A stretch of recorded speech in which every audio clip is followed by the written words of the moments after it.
नमस्कार, मी अक्षय तुम्हा सर्वांचं एडियन बातमीपत्रात मनपूर्वक स्वागत करतो। आज दिवसभरात घडलेल्या संपूर्ण घटनांचा आढावा आपल्याला घ्यायचाच आहे, परंतु त्या अगोदर नजर टाकूया आज दिवसभरात घडलेल्या काही महत्त्वाच्या आणि ठळक घडामोडींवरती। पावसाअभावी सोयगाव तालुक्यातील शेतकऱ्यांवर 2 एकरावरील मिरचीचं पीक उपटून फेकण्याची वेळ आली आहे। तालुक्यातील जरंडी, बनोटी व सोयगाव मंडळ कोरडे ठाक।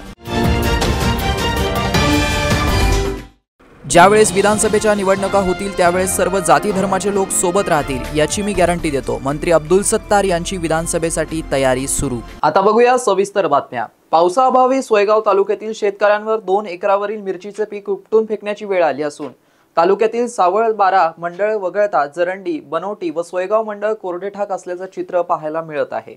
जूनच्या सुरुवातीला झालेल्या पावसाने 25 दिवसांची दडी मारल्याने शेतकऱ्यांनी ठिबक सिंचन एप्रिल व मे महिन्यात लागवड केलेलं मिरची पीक पाण्याअभावी उपटून फेकण्याची वेळ आली आहे। सोयगाव तालुक्यातील तिडका येथील नईम शेख बशीर या शेतकऱ्याने आपल्या 2 एकर क्षेत्रावर एप्रिल महिन्यात लागवड केलेलं मिरची पीक उपटून फेकलंय।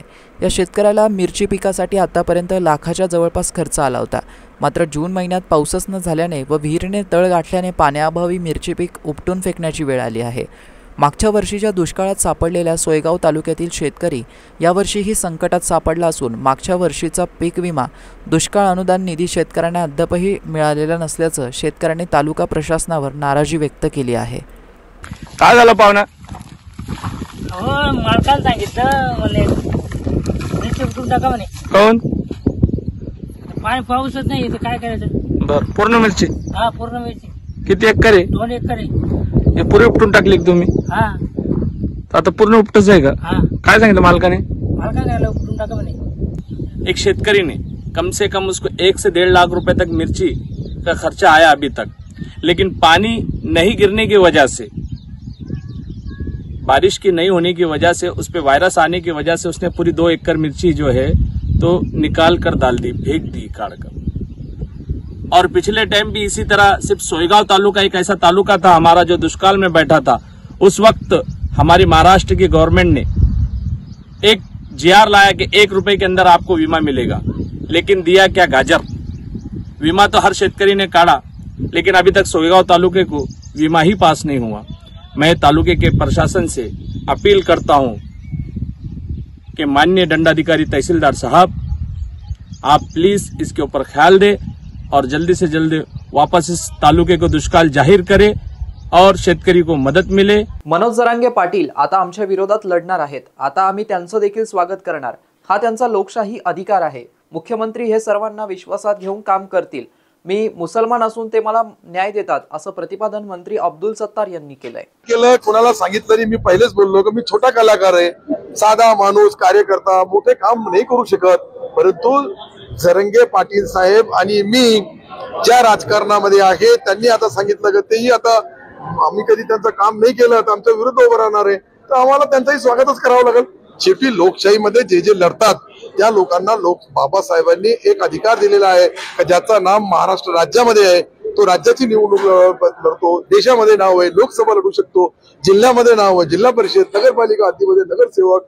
आणि बाबासाहेबाचा मी एक छोटासा अनुयायी तुम्ही असाल, पण मी कार्यकर्ता जरूर आहे। सन्माननीय मुख्यमंत्री महोदय सर्व जाती धर्माच्या लोकांना विश्वासात घेऊन काम करतात। मी मुसलमान असून आम्हाला न्याय देतात, तर बाकी दुसऱ्या समाजाला न्याय देण्यामध्ये ते कुठेही कमी पडत नाही। आणि याचा तुम्हाला काही दिवसानंतर ज्यावेळेस विधानसभेच्या निवडणुका होतील त्यावेळेस एकनाथ शिंदे साहेबांसोबत सर्व जाती धर्माचे लोक राहतील याची गॅरंटी मी देतो। बाकीचे लोक काही राजकारण करत असेल, पण तो जे शेतकऱ्याचा मुलगा म्हणून ज्या पद्धतीने मुख्यमंत्री महोदय काम करतात, मला वाटतं की त्याला कॉन्ट्रीसी करण्यासाठी काही लोक छोटे मोठे भी त्यांना विरोध करतात। नाही करायला पाहिजे।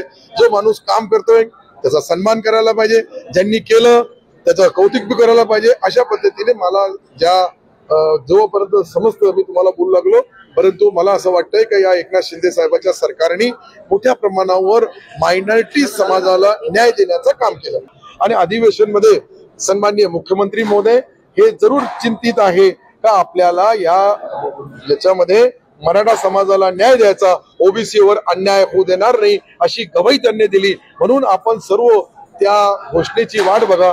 सन्माननीय मुख्यमंत्री महोदय याच्यावर उचित वाहतुकीचे नियम मोडणाऱ्या वाहन चालकाला वाहतूक शाखेच्या कर्मचाऱ्याने काठीने बदडून काढत वाहतुकीच्या नियमांचा धडा शिकवला असल्याचा व्हिडिओ सोशल मीडियावरती व्हायरल होत असून सदर शिक्षेबाबत नागरिकांमधून अनुमोदन केले जात असल्याचं दिसत आहे. MIDC वाळूज परिसरातील NRB चौकात वाहतुकीसाठी तैनात असलेल्या कर्मचाऱ्यावर वाहन चालकाने मालवाहतूक गाडी अंगावर घालण्याचा प्रयत्न केला. सिग्नल चालू असताना रॉंग साईडने गाडी घेऊन येणाऱ्या वाहन चालकाला वाहतूक शाखेच्या कर्मचाऱ्याने अटकाव केला असता थेट अंगावर वाहन घालण्याचा प्रयत्न केलाय. या घटनेमुळे परिसरात चांगलीच खळबळ उडाली आहे. वाहतुकीचा नियम मोडणाऱ्या वाहन चालकाला तैनात असलेल्या वाहतूक शाखेच्या पोलीस कर्मचाऱ्यांनी ताब्यात घेत वाहतुकीचा नियम मोडला म्हणून वाहन चालकाला चांगल्याच खाक्या दाखवला. या ठिकाणी वाहतुकीचा नियम मोडणाऱ्या वाहन चालकाला वाहतूक शाखेच्या कर्मचाऱ्याने काठीने बदडून काढत वाहतुकीच्या नियमांचा धडा शिकवला असल्याचा व्हिडिओ सोशल मीडियावरती व्हायरल होत असून सदर शिक्षेबाबत नागरिकांमधून अनुमोदन केलं जात असल्याचं दिसत आहे. जागतिक पातळीवर T20 वर्ल्ड कपचा थरार सुरू असताना छत्रपती संभाजीनगरात गरवाडे स्टेडियमवर प्रकाश झोतात महानगरपालिकेच्या वतीने एम्प्लॉय T20 क्रिकेट स्पर्धेचा ग्रँड अंतिम सामना रंगला.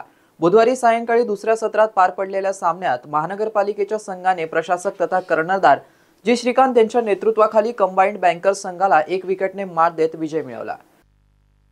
और इसी बीच लॉन्ग ऑन की दिशा में खेला है कमेंट्री बॉक्स के ऊपर से 6 रनों के लिए और इस मैच को जीत लिया है. महानगरपालिकेने प्रशासक जी श्रीकांत यांच्या मार्गदर्शनाखाली नुकतीच गरवारे क्रिकेट स्टेडियमची खेळपट्टी अद्ययावत करून मैदानावर आंतरराष्ट्रीय दर्जाचे फ्लड लाईट्स बसवले आहेत. त्यामुळे हे मैदान डे नाईट क्रिकेट मॅचेससाठी सज्ज झालंय. या मैदानावर बुधवारी रात्री पालिकेच्या वतीने एम्प्लॉय T20 क्रिकेट स्पर्धेचा अंतिम सामना रंगला.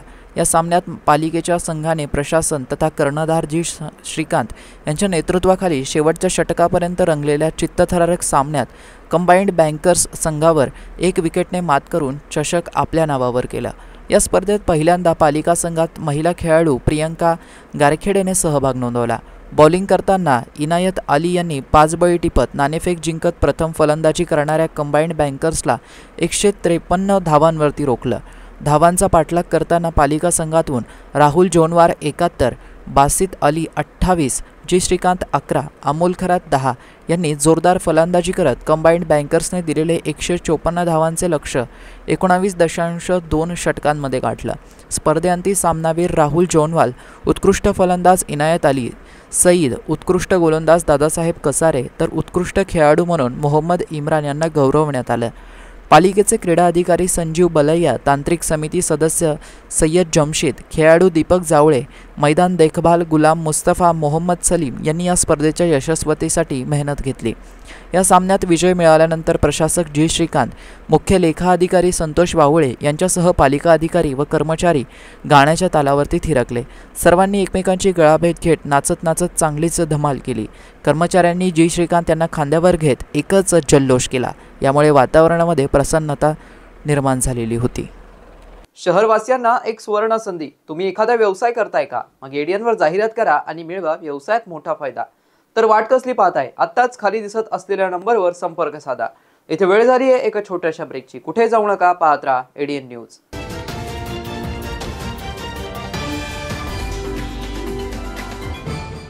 विवेकानंद शिक्षण संस्था संचलित विवेकानंद कला सरदार दलीप सिंग वाणिज्य व विज्ञान महाविद्यालय समर्थनगर छत्रपती संभाजीनगर शासन मान्य अनुदानित महाविद्यालय.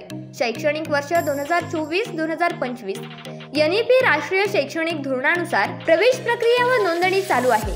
Junior college science, arts, commerce, MCVC, senior college courses, graduation courses, BSc general, microbiology, biotechnology, BCS, BBA, BA, BCom, post graduation courses, MMS, MSc, master of computer application, MA, diploma courses, DBM, DC. आजच आपला प्रवेश निश्चित करा.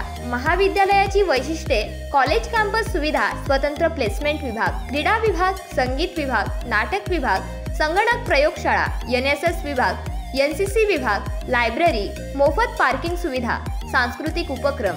प्रवेशासाठी संपर्क 9604708660, 9405769999, 7972926673. मस्त mask पहना रे तूने। Thank you sir. वो जान बचाने के लिए पहनना पड़ता है ना सर। रेडीमेड है या टेलर मेड है? ऑनलाइन ऑर्डर किया है सर। एक और है क्या? है ना सर। देना। बहुत मस्त लगी आपको। ये ना सर। सर ना भाई, जान बचाने के लिए बाइक चलाते वक्त सिर्फ खोपड़े पे मास्क पहनेगा तो खोपड़े को कौन बचाएगा? समझ गया सर। हेलमेट ऑनलाइन ऑर्डर कर, वरना हमेशा के लिए ऑफलाइन हो सकता है। Okay sir. ये ले। सलाम। ये भी ऑनलाइन भर दे। हेलमेट पहने, ट्रैफिक नियमों का पालन करे, जिंदगी के सफर को सुरक्षित रखे।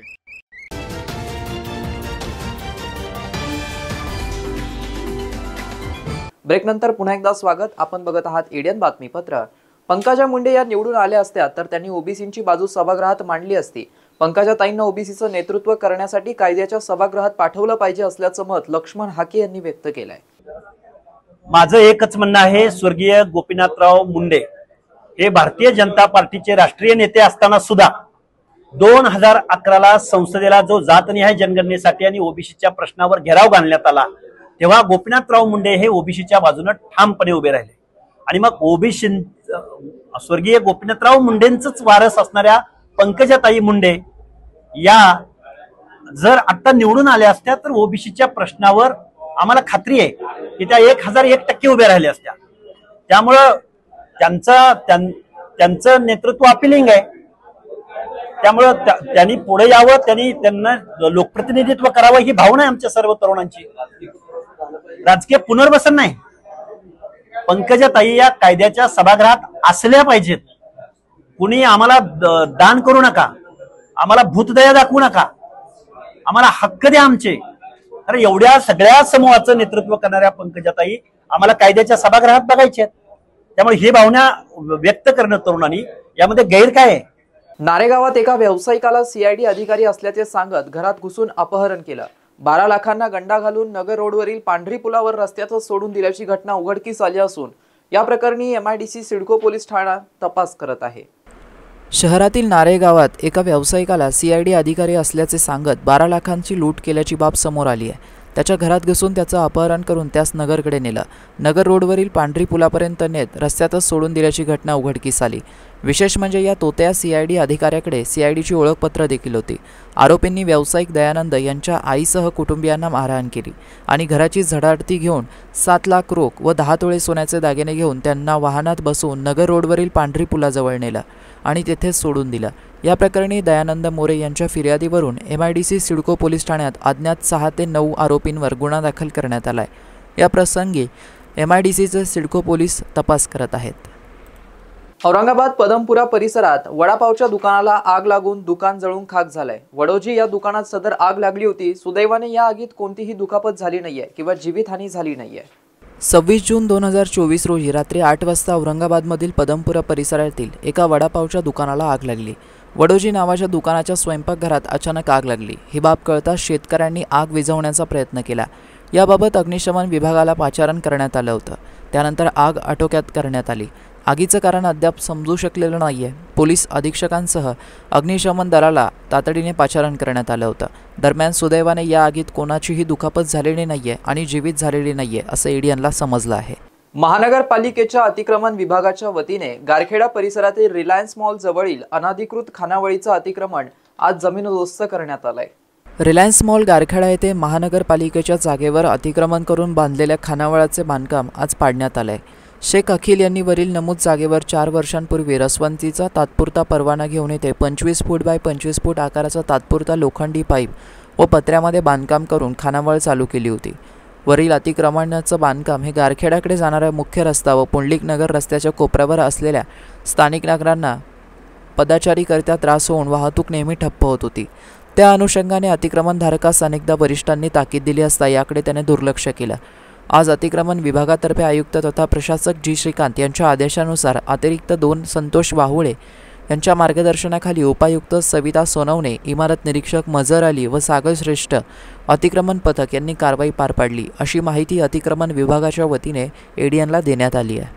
डॉक्टर प्रमोद दुधडे फाउंडेशनच्या वतीने 2 दिवसीय निवासी बौद्ध संस्कार शिबिराचं आयोजन 29 जून रोजीपासून कालकथित मोतीराम दुधडे मेमोरियल निवासी बौद्ध धम्म संस्कार केंद्र येथे करण्यात आलं असून याचा लाभ घेण्याचं आवाहन आयोजक डॉक्टर प्रमोद दुधडे यांनी एडीएनच्या माध्यमातून सर्व जनतेला केलं आहे.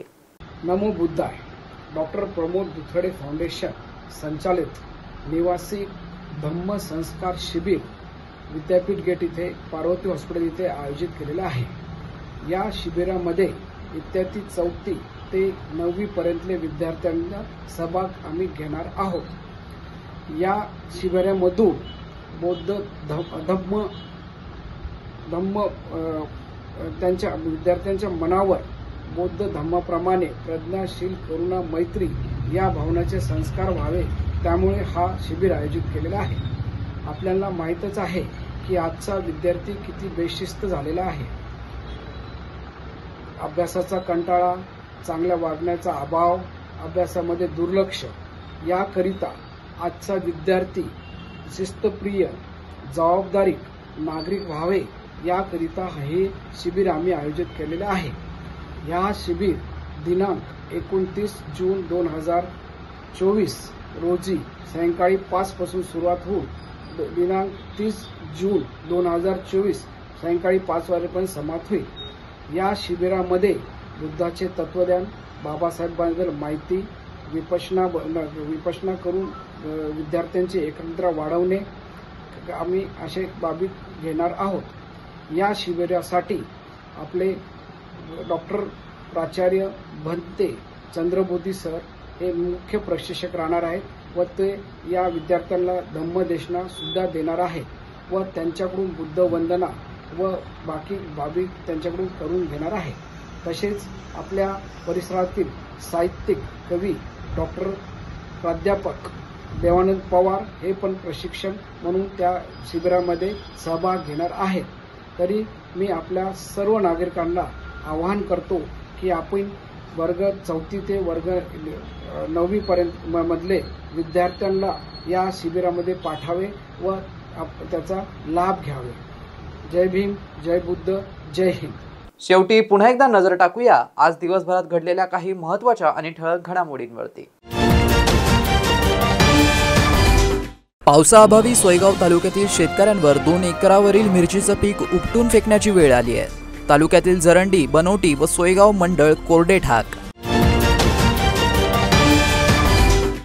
ज्यावेळेस विधानसभेच्या निवडणुका होतील त्यावेळेस सर्व जाती धर्माचे लोक सोबत राहतील याची मी गॅरंटी देतो. मंत्री अब्दुल सत्तार यांची विधानसभेसाठी तयारी सुरू. आणि याबरोबरच हे बातमीपत्र इथेच संपलं. पुन्हा भेटूया पुढील बातमीपत्रात. तोपर्यंत पाहत रहा आपल्या हक्काचं बातमीपत्र एडीएन न्यूज.